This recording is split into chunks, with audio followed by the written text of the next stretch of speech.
요한계시록 14장 6절 7절. 또 보니 다른 천사가 공중에 날아가는데 땅에 거주하는 자들 곧 모든 민족과 종족과 방언과 백성에게 전할 영원한 복음을 가졌더라. 그가 큰 음성으로 이르되 하나님을 두려워하며 그에게 영광을 돌리라. 이는 그의 심판의 시간이 이르렀으니 하늘과 땅과 바다와 물들의 근원을 만드신 이를 경배하라 하더라. 아멘.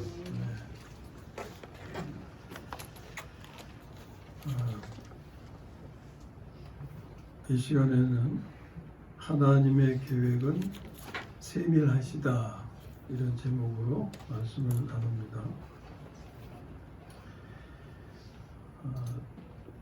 14장의 그 내용을 보면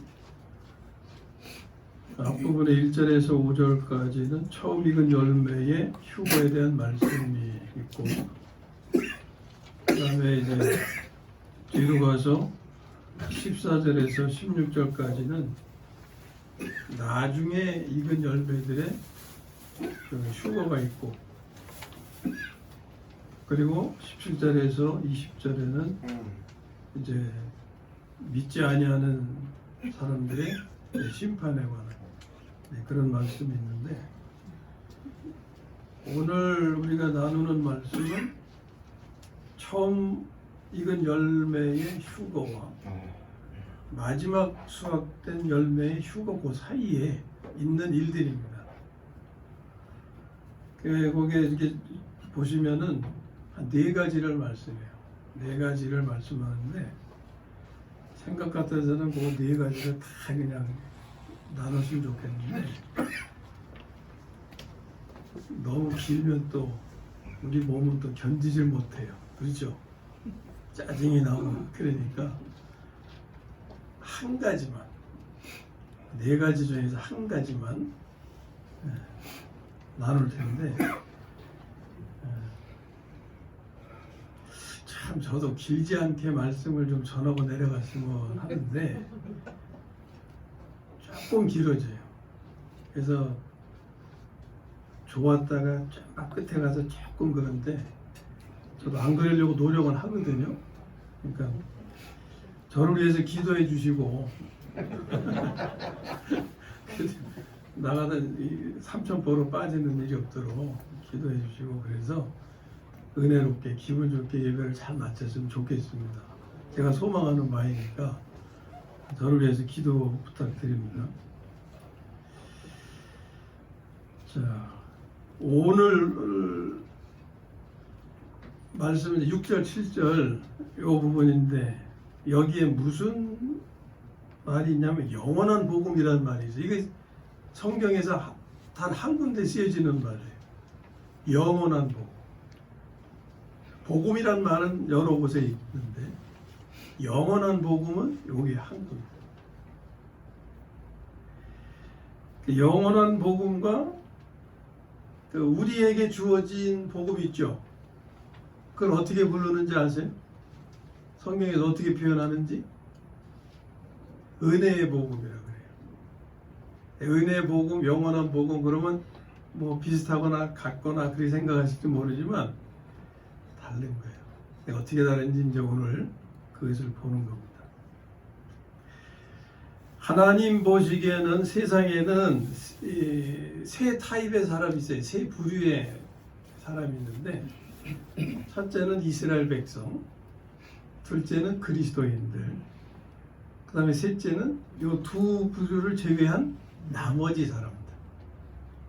그래서 이제 안 믿는 사람들, 이방인들, 저렇게 표현하는데, 본문에서는 어떻게 표현했냐면 민족과 종족과 방언과 백성, 이렇게 하면 이건 이방인들이에요. 안 믿는 사람들이에요. 하나님이 먼저 선택하신 백성은 이스라엘이라고 부르셨잖아요. 그리고 그들은 유대인이라는 이름으로도 또 불려지고, 그리고 그 이후의 시기에 예수님을 믿는 사람들이 모인 그룹을 교회라고 부르기 시작했죠. 그들을 그리스도인지라고 부르기 시작했고, 그렇게 이제 세 그룹으로 이렇게 나뉘어집니다. 그 첫 번째 그룹 이스라엘에게는 하나님이 뭘 주셨어요? 율법을 주셨어요. 예? 율법이라고 표현되는 걸 주셨고, 그 다음에 그리스도인에게는 뭐 앞에 말씀드린 은혜의 복음을 주신 겁니다. 은혜의 복음이라는 표현을 사도행전에서 보게 되는데 20장 24절, 내가 달려갈 길과 주 예수께 받은 사명 곧 하나님의 은혜의 복음을 증언하는 일을 마치려 하면은 나의 생명조차 조금도 귀한 것으로 여기지 아니하노라. 이 교회 시대에 하나님이 주신 복음을 표현한 거거든요. 은혜의 복음. 그리고 이제 마지막 때에 이스라엘과 그리스도인을 제외한 그 밖의 사람들에게 주신 게 바로 영원한 복음인 거예요. 요게 어떻게 이제 차이가 있느냐? 율법은요, 지키면 인정을 해 주셨어요. 예? 살인하지 말라. 살인 안 하면 그 말씀을 지킨 것으로 인정해 주셨어요. 간음하지 말라. 마찬가지. 근데 그 율법에 있는 말씀을 지키는 사람은 성경이 뭐라고 말해요? 있었다고 그래요? 없었다고 그래요? 없었어. 1도 없었다는 거예요. 1도. 하나도 없었다. 그래서 하나님이 이제 그 다음 단계로 주신 은혜가 그 말씀을 지킬 수 있게 하신 단계인데, 그 내용과 모든 걸 담은 게 은혜의 복음인 거예요. 그러니까 이 은혜의 복음은 앞에서 지킬 수 없었던 율법, 사람이 지킬 수 없었던 그 율법을 지킬 수 있는 길을 알려주신 기쁨의 소식이 은혜의 복음이다 하는 거예요. 그러면 그 내용을 간단하게 이렇게 요약해서 우리가 좀 아셔야 되는데, 그 지키지 못했던 율법을 지키려면 뭐가 필요하냐면 지킬 수 있는 생명이 필요하다는 거예요. 예? 율법을 지킬 수 없었던 것은 지킬 수 있는 생명이 아니었기 때문에 못 지켰던 거예요. 그러니까 지킬 수 있는 생명이 필요함을 알려주신 건데, 그것이 바로 영생이라는 거예요. 하나님의 생명, 그리고 새 생명. 그러면 그 생명을 내가 받아야 되는데, 받으려면 그 과정이 뭐예요? 거듭나야 된다라는 거예요. 그래서 그럼 거듭나려면 또 뭐가 필요하냐면 우리의 구원자로 보내주신 예수를 그리스도로 믿는 게 필요한 거예요. 그러니까 그것까지 정리가 되겠죠. 우리에게 생명이 필요한데, 지킬 수 있는 생명, 그것은 예수를 그리스도 구원자로 믿어서 거듭남으로 하나님이 약속하신 영생을 받아야 한다. 영생은 하나님의 생명이라고 그랬잖아요. 자, 그런데 거듭나려면 조건이 있어요. 무슨 조건이냐? 죄사함 받고 세례를 받아야 돼. 그렇잖아요? 신약의 내용을 잘 아시잖아요. 세례 받을 때 우리가 거듭남으로 하나님의 생명을 받는 거예요. 그러면 누가 세례를 받느냐? 죄를 고백하고 죄 용서함을 받은 사람이 이제 세례를 받고자 원하게 되잖아요. 그런 과정이 필요한 거예요. 그래서 죄사함을 받아야 되는데, 죄사함을 받으려면은 뭐가 필요해요? 뭐가 선행돼야 돼요? 회개. 자, 이렇게 회개하고 죄사함 받다 세례를 받을 때 우리는 하나님의 생명, 영생, 약속하신 영생을 받게 되는 거예요. 이걸 내가 느끼든 못 느끼든 그게 말씀이고 교리입니다. 우리가 그것을 믿는 것은 그것이 하나님이 주신 말씀이기 때문에 믿는 거예요. 하나님을 믿기 때문에 하나님이 말씀하신 것을, 그 말씀을 신뢰해서 우리가 믿는 거거든요. 그러다 보면 나중에 그것이 확인이 돼요. 지금 그 과정에서는 못 느낀다 하더라도 일단은 교리적인 내용이 그렇습니다. 그 과정을 거쳐서 우리가 하나님의 생명을 받아요. 만약 그 과정을 여러분들이 다 거치셨다면 내 안에, 저와 여러분 안에 뭐가 함께 하는 거예요? 뭐가 함께 하는 거예요? 하나님의 생명이. 아멘? 그래도 이게 자신이 없으세요. 이 과정을 여러분들이 분명히 거치셨다면 내 안에 하나님의 생명이 함께 하시는 거예요. 느끼든 못 느끼든. 그 다음에 중요한 것은 뭡니까? 그 생명은 가지고 있으라고 주신 거예요? 살라고 주신 거예요? 살라고 주신 거죠. 그 생명으로, 왜 그 생명으로 살아야 하느냐? 이스라엘에게 율법 말씀을 주셨지만 1도 못 지켰다고 그랬잖아요. 예? 그 말씀을 지킬 수 있게 하시기 위해서 주셨단 말이에요. 그럼 예를 들어서 하나님 이스라엘에게 내가 거룩하니 너희도 거룩하라, 이런 말씀하셨죠.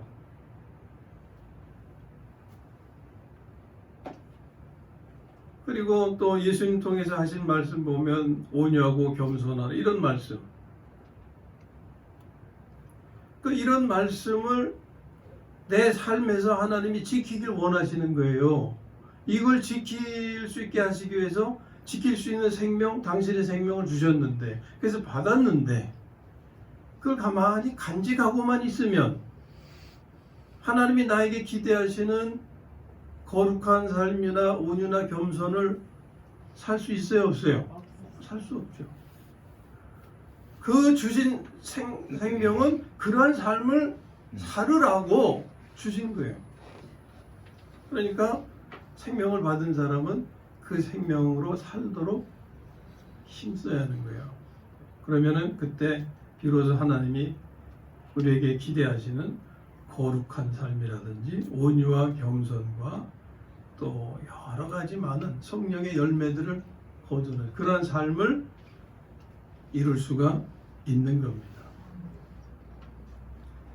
이러한 내용이 은혜의 복음에 담겨 있는 거예요.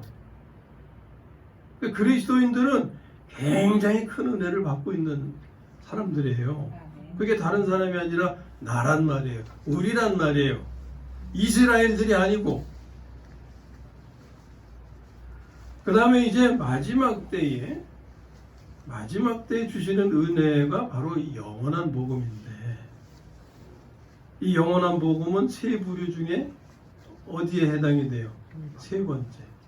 이스라엘과 그리스도인들을 제외한 나머지 그 밖의 사람들, 그들에게 해당되는 것으로서 이것이 주어지는 기간은 대환란 기간입니다. 그러니까 몇 년 동안이에요?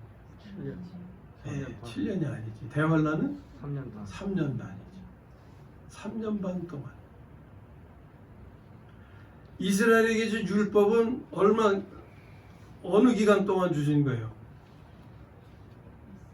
이스라엘을 시내산으로 인도하셔가지고 시내산에서 말씀 주셨잖아요. 율법 주셨잖아요.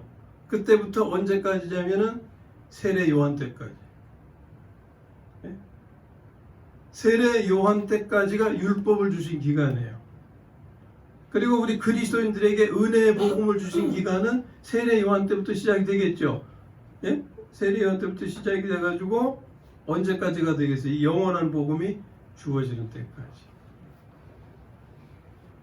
그리고 영원한 복음의 기간은 대환란 기간, 3년 반 동안 주어지는 은혜입니다. 여기에 특징은 회개도 믿음도 없어요. 은혜의 복음이 나의 삶과 생명이 되려면 그 과정에 회개와 믿음이 필요했어요. 예? 회개와 믿음이. 그런데 이 영원한 복음에는 회개도 믿음도 없습니다. 뭐만 있느냐? 단지 이 말씀에서 보면 하나님을 두려워하며 그분께 영광을 돌리라 했죠. 그것하고 하나님을 경배해야 한다, 이것만 있는 거예요. 그 하나님은 어떤 하나님이냐? 7절에 하늘과 땅과 바다와 물들의 근원을 만드신 하나님. 자, 그러니까 영원한 복음이 담고 있는 내용 간단하죠? 하나가 뭐예요? 하나님을 두려워하며 그분께 어떻게 하라고요? 영광을 돌리고. 그 다음에 두 번째는요, 하나님을 경배해야 한다. 근데 그 하나님은 어떤 하나님이시냐? 하늘과 땅과 바다와 물들의 근원을 만드신, 이건 창조주 하나님이죠. 로마서에서 하나님에 대해서 우리에게 계시하실 때 하나님이라고 표현하면 될 것을 이렇게 표현하죠. 그리스도를 죽은 자 가운데서 살리신. 그 누구십니까? 하나님이시죠. 그냥 하나님이라고 표현하면 될 것을 예수를, 그리스도를 죽은 자 가운데서 살리시기라고 표현하는 것은 무엇을 전하기 위한 겁니까? 무엇을 알게 하시기 위함입니까? 죽은 자도 살리시는 분이다 하는 걸 우리에게 알게 하시려고 하는 거예요. 거기선 창조주 하나님에 대한 계시가 아닙니다. 부활의 하나님에 대한 계시예요.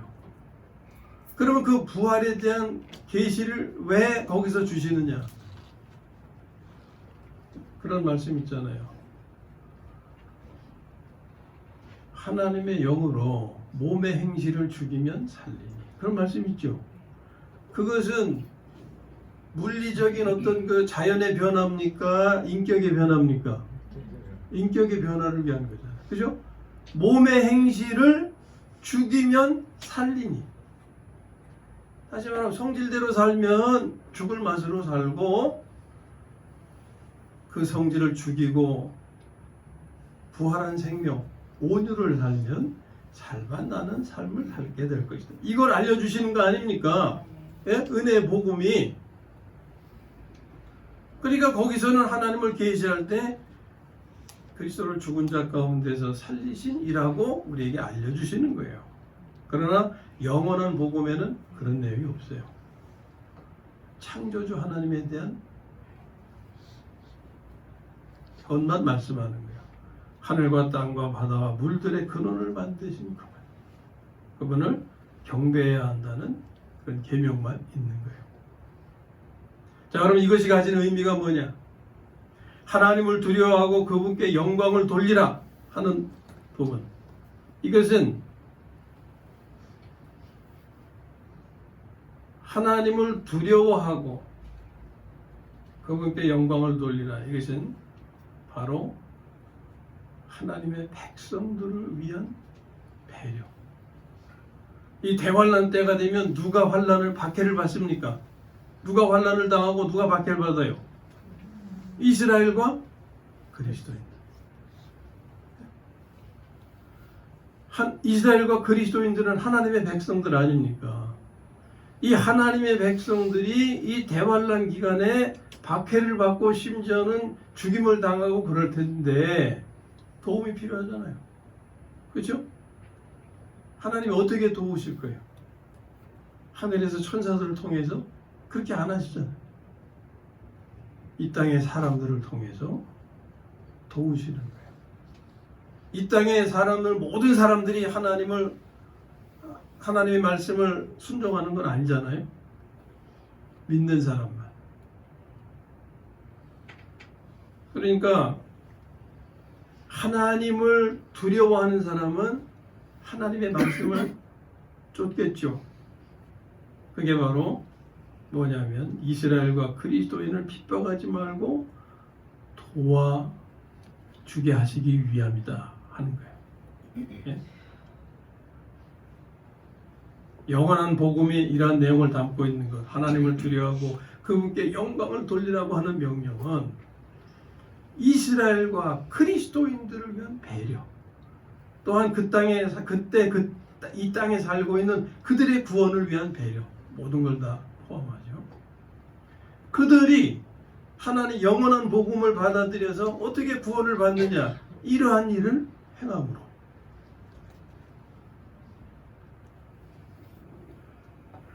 영원한 복음에 들어있는 내용, 하나님을 두려워하고 그분께 영광을 돌리라는 명령은 이스라엘과 그리스도인을 핍박하지 말고 도와주어야 함을 뜻한다.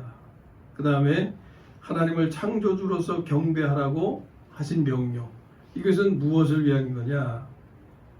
뒤에 9절은 이제 다음에 보게 되겠지만 먼저 읽어보겠어요. 9절. 자, 9절 읽습니다. 시작. 또 다른 천사 곧 셋째가 그들을 따라 큰 음성으로 이르되 만일 누구든지 짐승과 그의 우상에게 경배하고 이마에나 손에 표를 받으면 아멘. 요걸 경계하라고 앞에서도 계속 말씀하고 있죠. 예? 요 시대에. 그러니까 하나님을 창조주로서 경배하라고 하는 명령은 여기에 언급된 적그리스도와 그 형상을 경배하는 것과 대조를 이루는 것으로서 어떻게 하라는 거예요? 적그리스도를 경배하면 안 된다 라는 거예요. 누구만 경배해야 된다? 하나님만 경배해야 된다. 이 두 가지 내용을 담고 있는 거예요. 그래서 영원한 복음을 받아들인 사람들은 이제 이스라엘과 그리스도인을 돕는 자가 되는데, 그 예가 마태복음 25장 31절에서 36절에 있는 거예요. 이것도 하나의 그 조각 그림 맞추기에 해당이 되는데, 거기 그 부분을 찾아보겠습니다. 이게 그 내용을 우리가 봐야 되니까 찾으세요. 마태복음 25장 31절에서 46절. 이거 읽으시면 이 말씀 다 아시는 내용이에요. 근데 계시록의 말씀과 관련해서 어떤 의미인지 우리가 알아야 됩니다. 자, 일단 읽어야겠어요. 빠른 속도로 읽는데 31절 홀수는 여자분들, 짝수는 남자분들 해서 46절까지 일단 읽겠습니다. 자, 여자분들부터 시작. 인자가 자기 영광으로 모든 천사와 함께 올 때에 자기 영광의 보좌에 앉으리니 모든 민족을 그 앞에 모으고 각각 구분하기를 목자가 양과 염소를 구분하는 것 같이 하여 양은 그 오른편에 염소는 왼편에 두리라. 그때 임금이 그 오른편에 있는 자들에게 이르되 내 아버지께 복받은 자들이여 나와 창세로부터 너희를 위하여 예비된 나라를 상속받으라. 내가 칠 때 너희가 먹을 것을 줬고 목마를 때 나시하였고 나그네 되었을 때 영접하였고 벌벗었을 때 옷을 입혔고 병들었을 때 돌보았고 옥에 갇혔을 때 와서 보았느니라. 이에 의인들이 대답하여 이르되 주여 우리가 어느 때에 주께서 주신 것을 보고 음식을 대접하였으며 목마르신 것을 보고 마시하였나이까. 어느 때 나그네 되신 것을 보고 영접하였으며 헐벗으신 것을 보고 옷을 입혔나이까. 어느 때에 드신 것이나 옥에 갇히신 것을 보고 가서하였나이까. 임금이 대답하여 이르되 내가 진실로 너희에게 이르노니 너희가 여기 내 형제 중에 지극히 작은 자 하나에게 한 것 곧 내게 한 것이니라 하시고 그 옆편에 있는 자들에게 이르시되 저주를 받은 자들아 나그네나 마귀와 그 사자들을 위하여 예비된 영원한 불에 들어가라. 내가 줄 때 너희가 먹을 것을 주지 아니하였고 목마를 때 마시게 하지 아니하였고 나그네 되었을 때 영접하지 아니하였고 헐벗을 때 옷 입히지 아니하였고 병들었을 때 옥에 갇혔을 때 돌보지 아니하였느니라 하시니 그들도 대답하여 이르되 주여 우리가 어느 때 주께서 주신 것이나 목마르신 것이나 나그네 되신 것이나 헐벗으신 것이나 병드신 것이나 옥에 갇힌 것을 보고 공양하지 아니하더이까. 이에 임금이 대답하여 이르시되 내가 진실로 너희에게 이르노니 이 지극히 작은 하나님이 하지 아니한 것이 곧 내게 하지 아니한 것이라 하시니 그들은 영벌에 의인들은 영생에 들어가리라 하시니라. 아멘. 이 말씀 다 아시죠? 네. 자, 이제 이 내용을 보겠습니다. 31절에 주님이 영광의 보좌에 앉으셨다고 그랬어요. 그것은 무엇을 위한 겁니까? 땅에 있는 그 세 번째 부류의 사람들을 심판하시기 위한 거예요. 그게 이제 32절의 말씀이죠. 그 32절에 보면은 주님의 심판은 어떤 모양입니까? 어떻게 비유하고 있어요? 목자가 양과 염소를 구분하는 것과 같이 하신다. 그렇죠? 그래서 양은 오른편에 염소는 왼편에. 그러니까 이런 내용을 이미 많이 알고 계세요. 그리고 이것을 양은 잘 순종하는 사람, 염소는 순종치 아니한 사람, 뭐 이런 식으로 우리가 이해를 하고 있는데 오늘 이 시대에. 근데 이것은 영원한 복음과 관련된 말씀 예다 그 말이에요. 자, 일단 하여튼 그런 내용인데, 자 그러면 심판을 하시려면 심판의 기준이 있어야 되잖아요. 이스라엘을 심판하실 때 이스라엘의 기준은 율법입니다. 우리 그리스도인들을 심판하실 때 우리의 심판의 기준은 뭐가 되겠어요? 은혜의 복음이에요. 네? 은혜의 복음의 중요한 것은 하나님의 생명 아닙니까? 그리스도인들에게 하나님의 생명으로 살도록 하셨잖아요. 그래서 하나님의 생명으로 살 때 인정받는 거예요. 그렇지 않으면은 뭐라고 그러셨어요? 불법을 행하는 자들아, 이렇게 하셨단 말이에요. 근데 이스라엘에게는 그런 요구를 하실 수가 없어요. 그런 은혜 주시지 않았으니까. 단지 그들에게의 심판은 타고난 옛 생명으로 하나님의 말씀을 잘 지키면 인정받고, 그렇지 않으면 인정받지 못하는 거예요. 자, 그것처럼 하나님이 주신 근거, 은혜의 근거에 따라서 심판을 하시거든요. 그러면 이제 세 번째 부류의 사람들을 심판하실 때 그 심판의 근거는 영원한 복음이 되는 거죠. 그러니까 여기에서 심판의 기준은 율법도 아니고 은혜의 복음도 아닌 거예요. 내용을 보면 무엇이냐? 단지 형제를 도운 것입니다. 40절을 한번 읽겠습니다. 40절 시작. 임금이 대답하여 이르시되 내가 진실로 너에게 이르노니 너희가 여기 내 형제 중에 지극히 작은 자 하나에게 한 것이 곧 내게 한 것이니라 하시고. 아멘. 이것이 심판의 기준이에요. 심판. 여기서 형제를 어떻게 대했느냐? 이 형제가 어떤 사람이냐? 대환란 기간에 적그리스도에게 박해받고 있는 이스라엘과 그리스도인들을 의미한다. 그들의 형편이 어땠습니까? 35절, 36절 읽습니다. 자, 시작. 내가 줄 때 너희가 먹을 것을 주고 마를 때 마시게 하였고 남에 내었을 때 영접하였고 헐벗을 때 옷을 입혔고 병들었을 때 돌보았고 목에 막혔을 때 와서 보았느니라. 아멘. 자, 적 그리스도에게 박해받고 있는 상태에 대한 거예요. 줄이고 목마르고 나그네 생활하고 집 없이 떠들어오는 거죠. 헐벗고 병들고 옥에 갇히는 그런 상황에 처하게 되는 거예요. 그런 사람들을 돕느냐 안 돕느냐, 도왔느냐 안 도왔느냐, 이게 심판의 기준이다 하는 겁니다. 그래서 형제를 도운 자들은 34절을 보면 복받을 자들이라고 그러죠. 예? 복받을 자들로 그들을 위하여 예비된 나라를 상속받는다 라고 하시는 겁니다.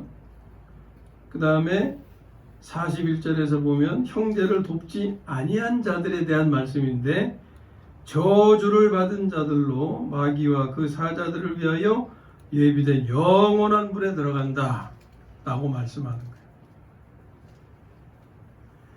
자, 우리가 이것을 보면서 하나님의 계획은 정말 세밀하시구나 하는 것을 알 수 있고 확인할 수 있는 거예요. 왜? 하나님의 백성을 보호하시고 돕는 손길이 되어주신다 하는 겁니다. 오늘 우리가 생명의 성숙을 이루면 대환란 전에 휴거 될 수 있다고 말씀하잖아요. 그러면은 도움이 필요하지 않아요. 대환란 전에 휴거되니까. 그러나 여기 14장 아까 그 부분에서도 보면, 뒷부분에서 보면 나중에 휴거되는 그런 그룹이 있다고 그랬잖아요. 그들은 대환란 기간을 지나는 거예요. 대환란 기간에 적그리스도의 박해에 대해서 말씀하잖아요. 그러면은 나중에 추수되어서 휴거되는 그 그룹은 오늘 우리가 생명의 성숙을 이루지 못할 때 그때 가서 겪게 된다 그 말이에요. 그러면은 그런 경우에 해당이 되면 대환란 기간에 돕는 손길이 필요하게 되는 거죠. 하나님은 이미 이러한 배려까지 준비하고 계신 겁니다. 그러나 우리는 모두 대환란 전에 휴거되는 길을 택해야 할 것입니다. 그리하려면 오늘 생명의 성숙을 이루기를 힘써야 한다 그 말이에요. 그냥 되는 게 아니고 말씀드리잖아요. 추수는 익은 열매를 거두는 것이지 익지 아니하는 걸 거두는 게 아니라 그랬잖아요. 버릴 수 없으니까 익을 때까지 또 기다려주는 거잖아요. 그래서 처음과 나중에 있는 거예요. 처음과 나중에 차이가 이렇다 그 말이에요. 예? 처음에 그룹에 해당이 되면 대환란 시작되기 전에 휴거되지만, 그러나 나중 그룹에 속하게 되면 하나님은 버릴 수가 없으니까 지키시고 보호하시지만 이 어려운 기간을 거쳐야 된다 그 말이에요. 네? 이 어려운 기간을 거치면서 마음 졸이고 그냥 헐벗고 굶주리며 고생하고 집 없이 떠돌아다니고 옥에 갇히기도 하고 병들고 막 이러면은 얼마나 힘들겠어요. 네?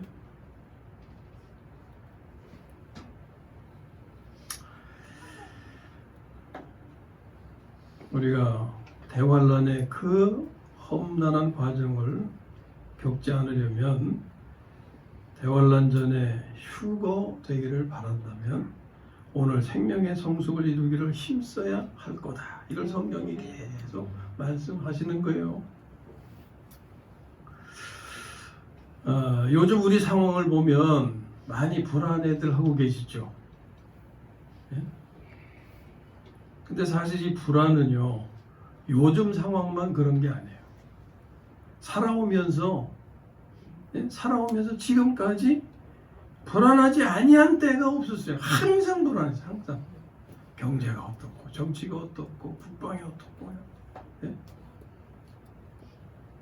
전염병이 오면 또 전염병 때문에 불안하고 두려워하고. 근데 여러분, 성경이 말씀하시는 건 확실한 거예요.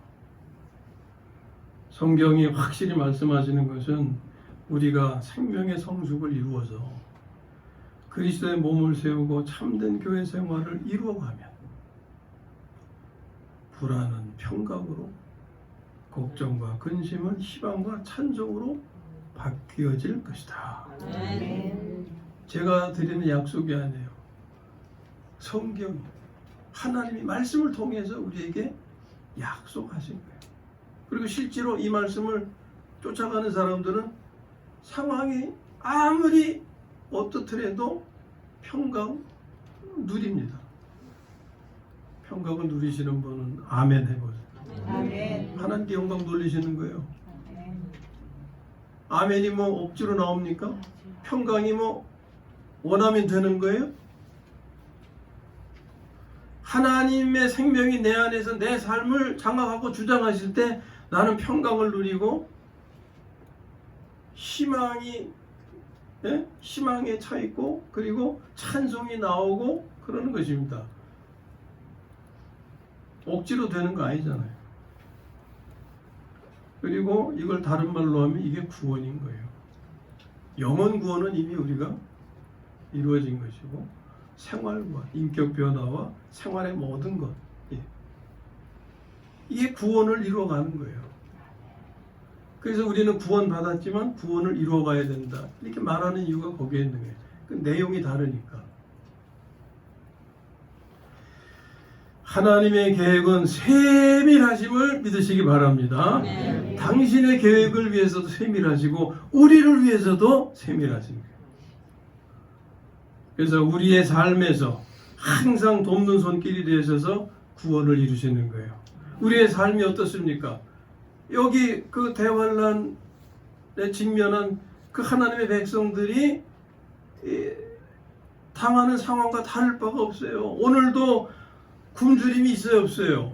있죠. 줄이고 목마르고 나그네 생활하고 헐벗고 병들고 옥에 갇히고 코로나 때문에 불안하고 뭐 그렇잖아요. 이게 우리 인생들의 삶이에요. 일반적인 삶이에요. 그러나 우리의 삶이 어떻든지 간에 임마누엘 하신 하나님, 임마누엘 하신다고 그랬잖아요. 우리와 항상 함께 계셔서 돕는 손길이 되셔서 구원이 되어주신다. 아멘. 아멘. 구원이 되어주신다. 이 말씀을 우리는 믿어야 합니다. 믿고 싶어도 안 믿어지죠. 그래서 생명이 내 안에서 커야 되는 거예요.